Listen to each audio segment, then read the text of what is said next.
प्रिय विद्यार्थियों, सुप्रभात। आज का हमारा विषय है नादिर शाह का आक्रमण। यह अत्यंत महत्वपूर्ण विषय है जिससे प्रतियोगी परीक्षाओं में तथा आपकी महाविद्यालय परीक्षाओं में प्रश्न पूछे जाते हैं कि नादिर शाह का आक्रमण कब हुआ और इसका प्रभाव क्या था। जिस समय नादिर शाह का आक्रमण हुआ उस समय भारत का मुगल शासक कौन था। तो इस प्रकार से प्रश्न पूछे जाते हैं। मुगल साम्राज्य की अवनति और पतनावस्था का लाभ उठाकर विदेशी आक्रमणकारियों ने भारत पर आक्रमण करना प्रारंभ कर दिया। मुगलों ने पश्चिमोत्तर सीमा प्रांत की सुरक्षा की तरफ विशेष ध्यान नहीं दिया था, जिसका लाभ उठाकर अफगानों ने भारत पर आक्रमण प्रारंभ कर दिए। यद्यपि अफगानों के इस आक्रमण का मुख्य उद्देश्य भारत से धन लूटना ही था, न कि राज्य स्थापित करना, परंतु उनके आक्रमणों का तत्कालीन भारतीय राजनीति और मुगल राजवंश के इतिहास पर अत्यंत व्यापक प्रभाव पड़ा। इन आक्रमणों ने पतन की स्थिति में मुगल साम्राज्य को पतन के गर्त में ढकेल दिया। ऐसी स्थिति में ही नादिर शाह का आक्रमण होता है 1739 में, the invasion of Nadir Shah. Nadir Shah के आक्रमण का क्या कारण था? मुगल साम्राज्य की खराब स्थिति को देखते हुए और पतनावस्था की स्थिति का लाभ उठाकर नादिर शाह ने भारत पर अपना पहला आक्रमण किया। नादिर शाह एक लुटेरा था और उसने अपनी ताकत के बल पर फारस के शाह तहमास्प के मृत्यु के पश्चात फारस के साम्राज्य पर अपना अधिकार कर लिया। 1736 ईस्वी में वह फारस का शासक बन गया। उसने अफगानों के विरुद्ध भी युद्ध किया। इस प्रक्रिया में उसे काबुल के मुगल प्रांतपति से भी संघर्ष करना पड़ा।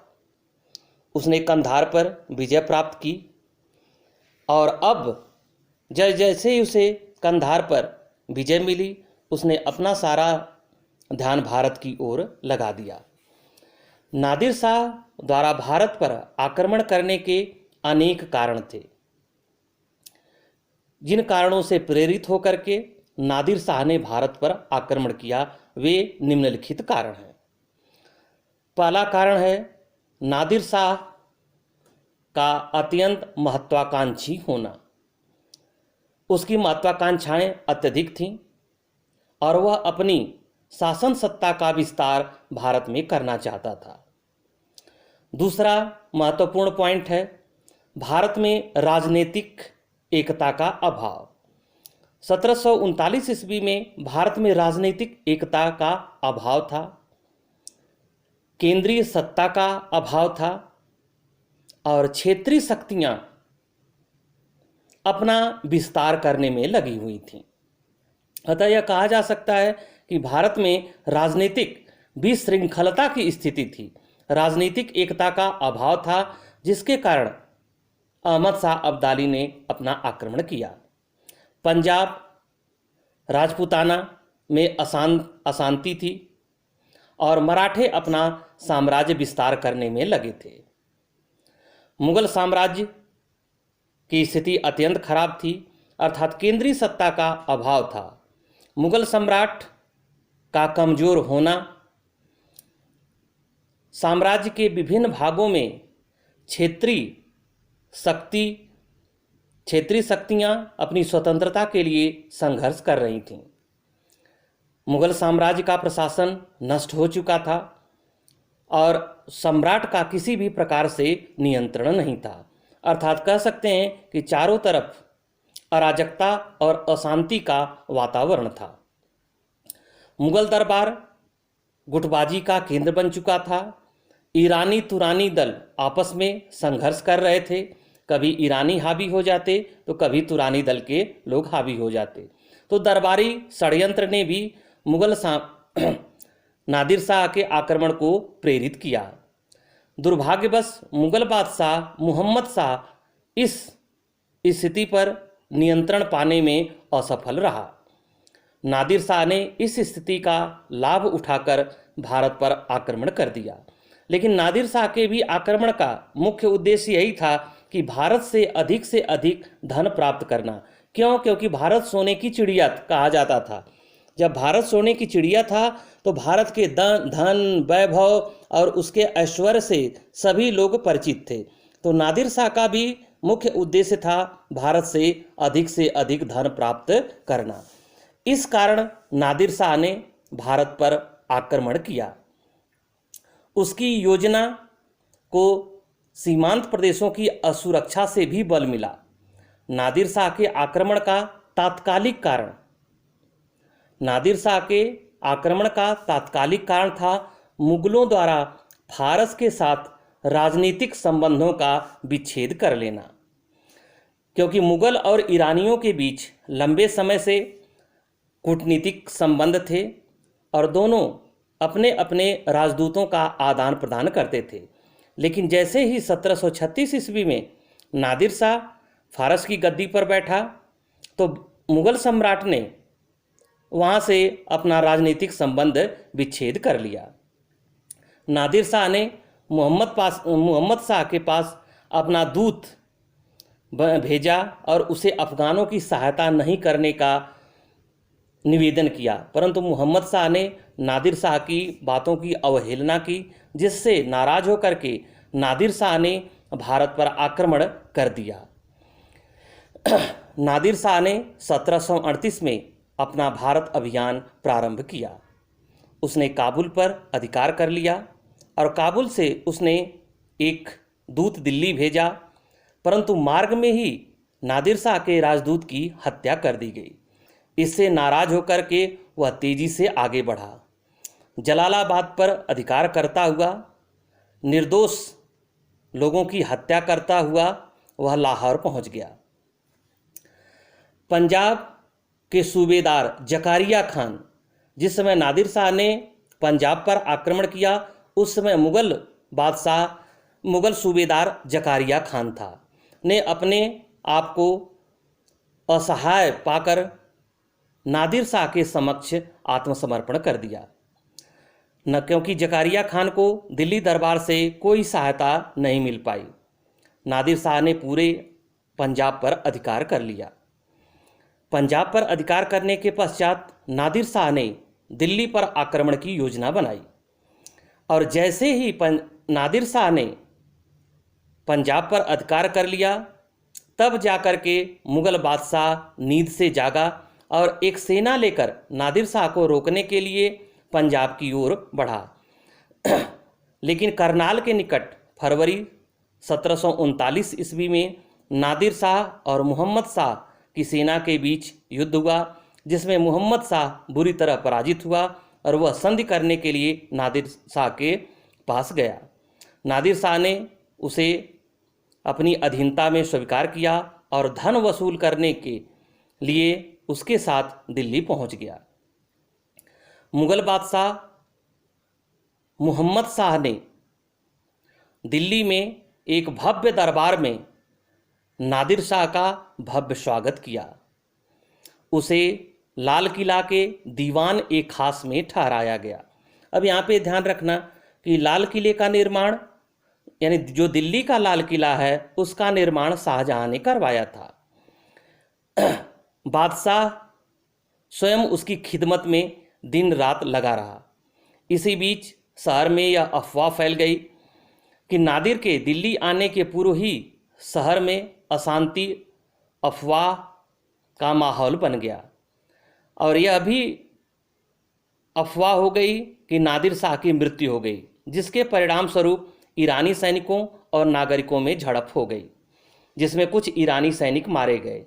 इस घटना से नाराज होकर नादिर शाह ने 11 मार्च 1739 को सैनिकों को कत्ले आम का आदेश दिया। शहर में लूट खसोट प्रारंभ हो गई और निर्दोष लोगों की हत्या की गई। चांदनी चौक और निकटवर्ती स्थानों को जलाकर राख कर दिया गया। जो कत्लेआम प्रारंभ हुआ सुबह 8 बजे से दोपहर के 3 बजे तक चलता रहा। नादिर शाह ने दुकानों और अनाजों के गोदामों पर अपने सैनिकों का पहरा बैठा दिया तथा निकटवर्ती गांवों को लूटने का आदेश दिया। अतः जो जिंदा बच भी गए थे उनकी स्थिति भोजन के अभाव में मरे हुए व्यक्ति के समान थी। ईरानी सिपाहियों ने नागरिकों पर अमानुषिक अत्याचार कर उन्हें लूटा। एक अनुमान के अनुसार हत्या और लूटपाट की अवधि के दौरान नागरिकों से करीब 3 करोड़ रुपए वसूल किया गया। नगरवासियों की दयनीय स्थिति को देख करके मोहम्मद शाह ने नादिर शाह से निवेदन किया कि कृपया कत्लेआम को रोक दें, और नादिर शाह ने कत्लेआम रोकने का अपने सैनिकों को आदेश दिया। नादिर शाह 1 महीने तक दिल्ली में रहा। इस बीच दिल्ली का शासक मोहम्मद शाह उसकी खिदमत में 24 घंटे था। नादिर शाह के नाम का खुतबा पढ़ा गया और 5 मई 1739 ईस्वी को नादिर शाह दिल्ली छोड़कर अफगानिस्तान के लिए वापस चला। अफगानिस्तान जाने से पूर्व नादिर शाह ने मोहम्मद शाह को पुनः दिल्ली का ताज सौंप दिया, दिल्ली का शासक घोषित कर दिया, और उसकी इस कृपा के बदले में मोहम्मद शाह ने नादिर शाह को सिंधु नदी के पश्चिम का क्षेत्र, कश्मीर से सिंध तथा थट्टा और इसके निकटवर्ती बंदरगाह नादिर शाह को दे दिए। इस प्रकार नादिर शाह ने दिल्ली में आक्रमण किया और लूट खसोट प्रारंभ किया और बहुत अत्यधिक धन लूटा तथा अत्यधिक जनधन की हानि हुई। अब नादिर शाह के आक्रमण का प्रभाव क्या हुआ कि नादिर शाह ने जो आक्रमण किया तो उसका क्या प्रभाव पड़ा। नादिर शाह के आक्रमण ने पतनावस्था की मुगल साम्राज्य की जड़ों पर गहरा प्रहार किया। मोहम्मद शाह की पराजय के साथ ही विदेशियों में मुगलों की शक्ति और प्रभाव में कमी आई। मुगलों की प्रतिष्ठा विदेशों में नष्ट हो गई। मुगल साम्राज्य पर नादिर शाह के आक्रमण का विपरीत प्रभाव पड़ा। राजनीतिक, आर्थिक, प्रशासनिक, सामाजिक और मनोवैज्ञानिक दृष्टि से भारत पर प्रतिकूल प्रभाव पड़ा। पश्चिमोत्तर प्रांत में मुगलों की स्थिति अत्यंत कमजोर हो गई। नादिर शाह के आक्रमण ने साम्राज्य की अर्थव्यवस्था पर गहरी चोट पहुंचाई। ट्रांस सिंधु क्षेत्र पर अफगानिस्तान का अधिकार हो गया। लाहौर पर भी नादिर शाह का प्रभाव बढ़ गया। वहाँ के सूबेदार ने नादिर शाह को प्रतिवर्ष 20 लाख रुपए देने का वचन दिया। नादिर शाह के आक्रमण ने साम्राज्य की अर्थव्यवस्था को नष्ट कर डाला। नादिर शाह मुगल बादशाह और दिल्ली की जनता को लूट खसोट कर ही अफगानिस्तान वापस लौटा। वह अपने साथ कोहिनूर हीरा, मयूर सिंहासन और लगभग 15 करोड़ रुपए नगद तथा हीरे जवाहरात, वस्त्र, आभूषण, हाथी, घोड़े, ऊंट और अन्य कीमती सामान अपने साथ ले गया। यहाँ पे 3-4 चीज़ें ध्यान रखना कि मयूर सिंहासन का निर्माण शाहजहां ने करवाया था। मयूर सिंहासन को तखत ए ताऊस के नाम से भी जाना जाता है। कोहिनूर हीरा गोलकुंडा की खान से मिला था। नादिर शाह के आक्रमण से दिल्ली बहुत लंबे समय तक विपरीत अवस्था में गुजरती रही। शहर में राख और मुर्दों का अंबार लग गया। सड़ते हुए मुर्दों से उठने वाली दुर्गंध से बचे खुचे लोगों का नगर में रहना मुश्किल हो गया। जनता की नज़र में मुगल राजवंश की प्रतिष्ठा समाप्त हो गई और अब उन्हें अपनी सुरक्षा की भी कोई गारंटी नहीं रही। नादिर शाह के आक्रमणों से प्रेरणा लेकर कुछ ही वर्षों बाद भारत पर अफगान शासक अहमद शाह अब्दाली ने भी आक्रमण कर दिया। इस प्रकार नादिर शाह के आक्रमण ने साम्राज्य के पतन की प्रक्रिया को और अधिक तीव्र कर दिया। ये है बेटे नादिर शाह के आक्रमण को। इसमें 3-4 चीज़ें ध्यान रखना आप लोग कि नादिर शाह का आक्रमण कब हुआ। 1739 में हुआ। नादिर शाह के समय में भारत का शासक कौन था? तो मोहम्मद शाह था। कोहिनूर हीरा गोलकुंडा की खान से प्राप्त हुआ था और नादिर शाह मयूर सिंहासन अपने साथ अफगानिस्तान ले गया।